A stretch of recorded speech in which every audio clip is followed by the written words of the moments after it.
He had built his reputation on every room he entered, every conversation he led, every deal he closed. It all followed the same pattern. He set the tone, and everyone else adjusted to it. That confidence made him untouchable, or at least that's what people believed. That evening at the restaurant felt no different. Soft music filled the background. Glasses clinked lightly, and low conversations blended into a steady rhythm of quiet ambition. He sat at the center of it all, surrounded by people who listened when he spoke and laughed when he expected them to. Across the room, she moved without drawing attention. A tray balanced in her hand, steps measured, eyes focused on her work. She didn't rush, didn't hesitate, just steady, efficient, unnoticed, until he looked up, not because something stood out, but because nothing did. "Another round," he said as she approached. "Yes, sir," she replied, placing the glasses down with care. Her tone was calm, neutral, didn't shift to match the energy of the table. Soul didn't try to impress or fade further into the background. That small detail caught him for a second longer than expected. As she turned to leave, one of the men at the table leaned in with a grin.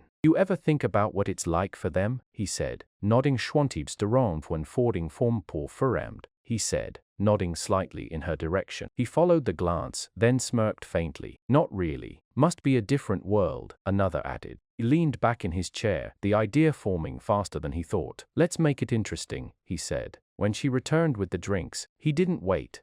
"There's a gala this weekend," he said casually, his voice just loud enough to carry beyond the table. Paused, looking at him. "High profile," he continued. "Private guest list." She nodded slightly, unsure of the point. "Come with me," he said. The words hung in the air for a second, then quiet laughter followed. Quiet followed. Whatlo? It wasn't subtle. It wasn't kind. It was exactly what it sounded like. A test, a joke, a moment meant to entertain. She looked at him, not reacting the way they expect. No embarrassment.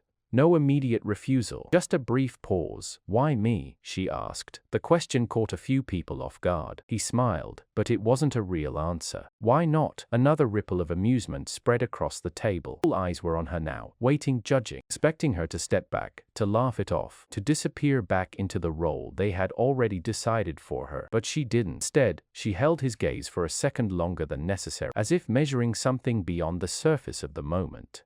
Then she nodded. "Even dense and colorful farmals and shankperfor." Then she nodded. "All right," she said. Simple, clear. The laughter faded. Not completely, but enough to change the atmosphere. He raised an eyebrow slightly, surprised she didn't hesitate more. "I'll need something appropriate," he added, almost as an afterthought. "I'll be ready," she replied. No doubt, no uncertainty, just confidence. She turned and walked away, leaving the table quieter than before. For a moment no one spoke, then someone chuckled softly. "This should be interesting." He leaned back again, the smirk returning, already moving on in his mind. To him, it was nothing. Just another moment of control. Another situation shaped exactly how he intended. Across the room, as she continued her work, something had shifted, not in the way they expected, not in a way they noticed, but in a way that would matter, because for her, this wasn't a joke. And by the time the night arrived, she would make sure everyone understood that. Days after the invitation passed quietly on the surface, but something had changed beneath it. Him, the moment had already faded into the background, just another passing comment in a long list of things that didn't need a second thought. For her it stayed, not as embarrassment, not as pressure, as a decision. She continued working the same way, steady, focused, composed, but her thoughts moved differently now. Every detail mattered. Every choice carried weight. She wasn't preparing to attend a gala. She was preparing to be seen. At the restaurant, nothing about her routine gave it away. She moved from table to table, responding to orders, keeping her tone calm and professional.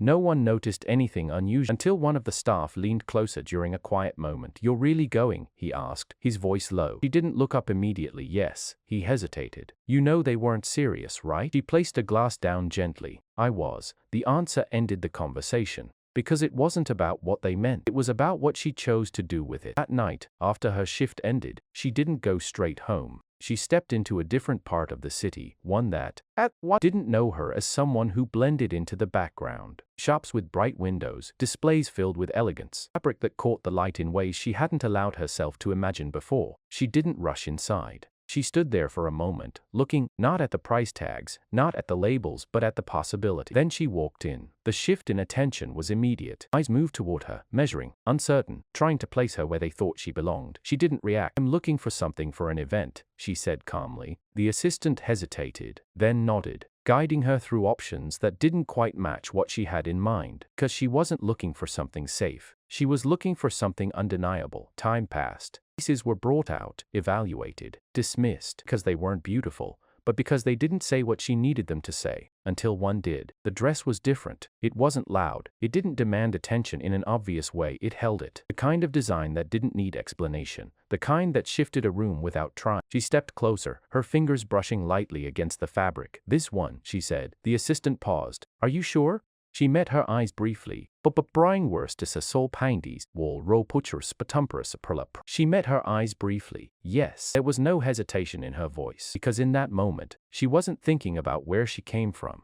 She was thinking about where she was going. Back at his world, the preparations for the gala moved exactly as expected. Names confirmed, details arranged, appearances calculated down to the smallest element. He didn't think about her. Not to him the night would go on as it always did. Perfectly structured, perfectly controlled. But across the city, a quiet fitting room filled with soft light and mirrors that reflected more than just appearance, stood looking at herself and seeing something different. Not someone out of place, not someone invited as a joke, but someone who could walk into that room and change. By the time she stepped out of that door, one thing was clear. She wasn't going to attend his world. She was going to challenge it. The night of the gala arrived exactly as expected. Luxury cars lined the entrance, their polished surfaces reflecting the flashing lights from 4.4. Their polished surfaces reflecting the glow of flashing lights. Cameras followed every movement, capturing every detail, every expression, every carefully chosen appearance. Guests stepped out one by one, dressed to be noticed, each entrance measured and deliberate. Inside, the atmosphere carried its usual rhythm, confidence, quiet competition, conversations that sounded casual but meant much more. He moved through it effortlessly, a nod here, a handshake there, every step familiar, every interaction controlled. This was his world, a place where nothing surprised him, where everything followed a pattern he understood completely. Right on time, someone said as he approached. I always am, he replied. There was no reason to think tonight would be any different, until the doors opened again. Durantol Forest to Tisa Morers Firminma from Mooling Kareel. At first, no one reacted. Just another arrival. But then, something shifted. Pause in conversation. Slight turn of heads. A subtle break in the flow that shouldn't have been noticeable, but was. As the presence that entered didn't blend in. It changed the room. Stepped inside slowly, not hesitating, not searching for approval. Her movement was calm, controlled, as if she had always belonged in a place like this. The fabric of her dress caught the light with every step, reflecting a quiet elegance that didn't need attention. It held it naturally. Conversations began to fade, not completely, just enough to make space for her. People looked, not out of curiosity, but out of recognition that something about this moment was different, unexpected. He noticed the shift before he saw the cause.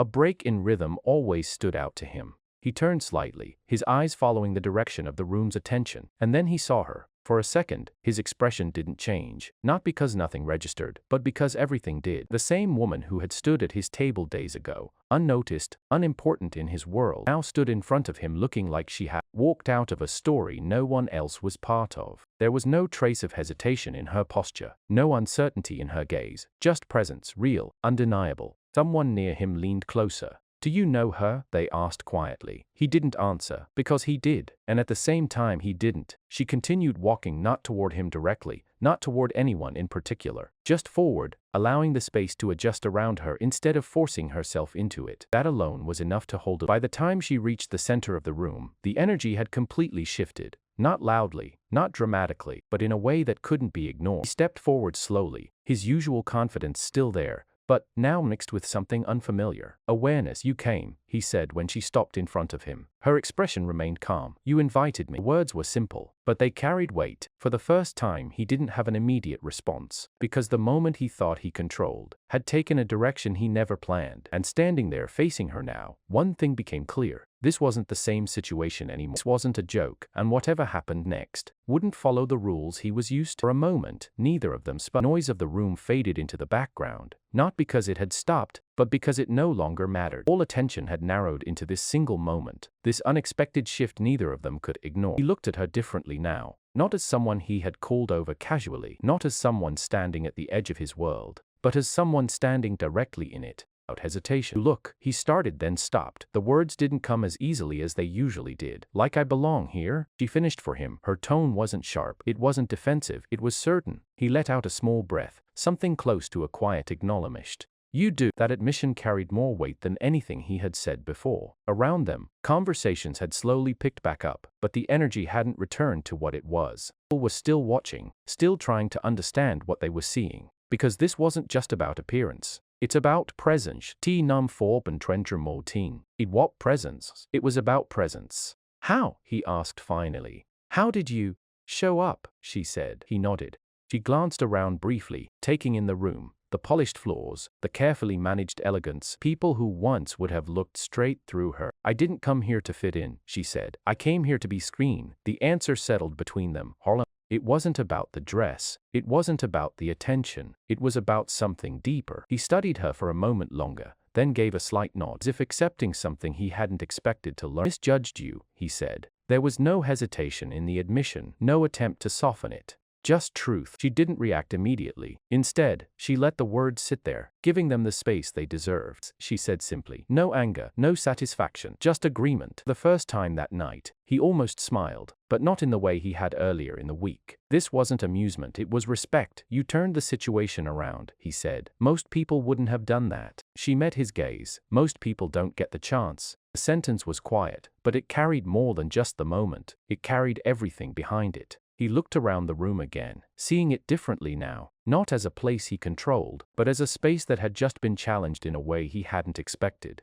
You know, he said, his voice lower now, this wasn't how I thought tonight would go. She allowed herself the smallest hint of a smile. That's usually when it matters most. Music shifted slightly in the background, the rhythm changing as the evening moved forward. But something else had already changed, not just in the room, in him. He stepped slightly closer, not to take control of the moment, but to be part of it. Would you like to stay? He asked. The question was different this time. Not a performance, not a jokes, not a performance, not a joke.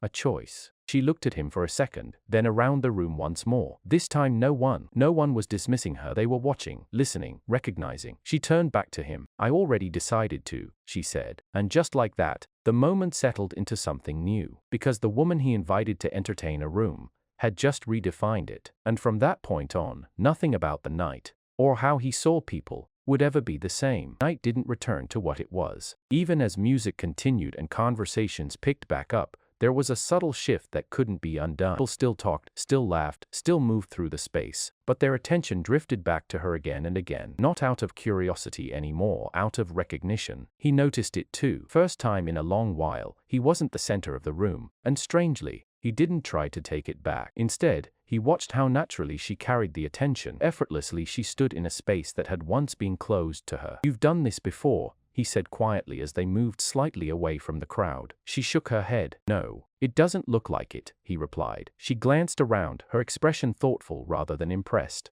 And around, her expression thoughtful rather than impressed. That's because I'm not trying to perform. The answer stayed with him. Across the room, a small group approached, their expressions polite but clearly interested. Good evening, one of them said, directing their attention toward her first. We were wondering if we might join you for a moment. We were wondering if we might join you for a moment. He didn't miss that. They weren't asking him. They were asking her. She nodded slightly, calm as ever. One become Pumbacold's hind calm as ever. Of course, the conversation that followed was different from the ones he was used to. There were no forced smiles, no exaggerated reactions. She spoke simply, answering questions without trying to impress, without adjusting herself to match expectations. And yet people listened more closely than usual, because it felt real. How do you find the evening so far? Someone asked her. She paused briefly, then answered honestly. It's beautiful, but also predictable. A few people exchanged glances, surprised by the response. Predictable, one repeated. Everyone is trying to be seen, but not many are actually present. The words weren't harsh, but they landed. He watched the reactions, noticing how the room shifted again.